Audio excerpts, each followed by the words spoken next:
سلام، معكم نورس كيتشن. الا كنتو اول مره كتشوفوا القناه ما تنساوش تشاركوا فيها وتضغطوا على الزر باش يوصلكم جديد ديال الوصفات. بما اننا كنقولوا العيد كنقولوا حلويات، واليوم شفت لكم حلوه بعجين واحد كتخرج لكم بزاف ديال الاشكال. انا خرجت منها 3 ديال الاشكال، طريقه سهله والمذاق بحال اللي كتاخذوه من على برا. مذاق جد مميز وسهله وما كتاخذش الوقت بزاف، وديما كما كنقول لكم بلا عذاب بلا تماره بدون مجهود، وكتوجد في الدقيقه 90. غادي تجربوها وغادا تعجبكم وتوليو معتمدين. تبعوا معايا طريقه التحضير.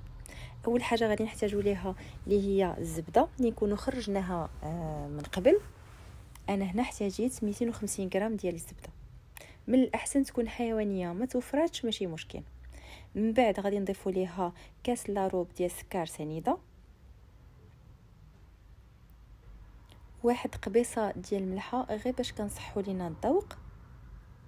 المكونات ديال هاد الصابلي كله متواجد عندنا في الدار، ما نحتاجوش شي حاجه زعما من غير هاد النكهه ديال الناطه اللي كتعطي مذاق خطير، وهو داك المذاق اللي كنلقاوه على برا.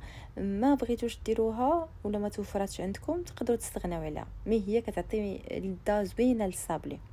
كنحاولوا نخدموا الزبده مع السكر مزيان حتى كينسجموا مع بعضياتهم. اللي بغى يدير الباتور يقدر يدير الباتور. من بعد كنضيفوا لينا البيض. غادي نحتاجوا في هذه الوصفه 2 ديال البيضات اللي حتى هما تكونوا خرجتوهم من قبل. كنضيفوهم على الزبده ديالنا، وكنضيفوا معلقه كبيره ديال الجلوكوز، وهذا هو السر ديال الصابلي ديالكم باش كيبقى مقرمش معكم مده طويله وما كيلواش لكم. من بعد كنضيفوا لينا 4 كاس ديال زيت المائده، وكنحاولوا ندمجوا المكونات كلها مع بعضياتها. غير كنحصلوا على هذا الخليط كنضيفوا من بعد الدقيق. بالنسبه لي انا خدات تقريبا واحد 5 ديال الكيسان هكاك، يعني واحد 500 غرام، ما بين 500 غرام و 550 غرام، كيبقى على حساب الدقيق ديالكم النوعيه ديالو. كيف ما شفتوا معايا القوام ديال العجين كيكون رطب بزاف. كنقسموه ل3 ديال الاشكال اللي غنديروه، كنديروهم في الاليمونطير وكندخلوهم الثلاجه يرتاحوا مده ساعه. عاد كنجبدوهم وحده بوحده حتى كنخدموا بها. انا جبت الاولى باش درت بها هذا الشكل اللي هو على شكل مربع. نتوما الاشكال كتختاروا الاشكال اللي بغيتو واللي توفروا عندكم.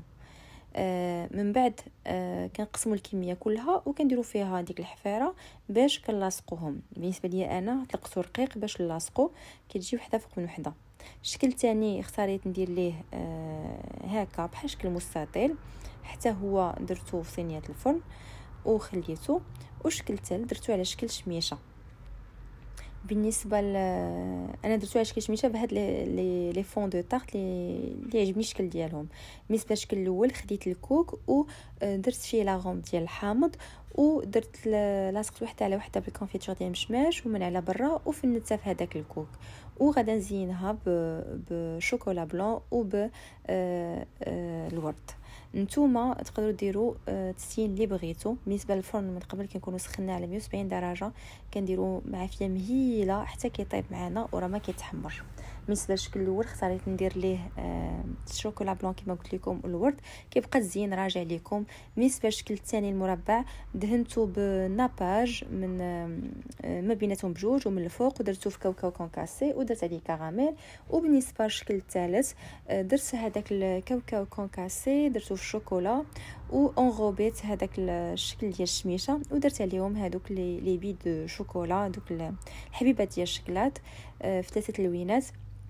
بالنسبه للتزيين تبارك الله كل وحده وذوقها، والتزيين كيبقى راجع لكم. انا عطيتكم سر نجاح الصابلي، وعطيتكم باللي عجينه وحده كتقدروا تخرجوا منها بزاف ديال الاشكال، وكتخرج كميه معقوله غير بربعه ديال الزبده. جربوا هاد العجين غادي يعجبكم، ومن الاحسن انكم تصوبوها على يديكم.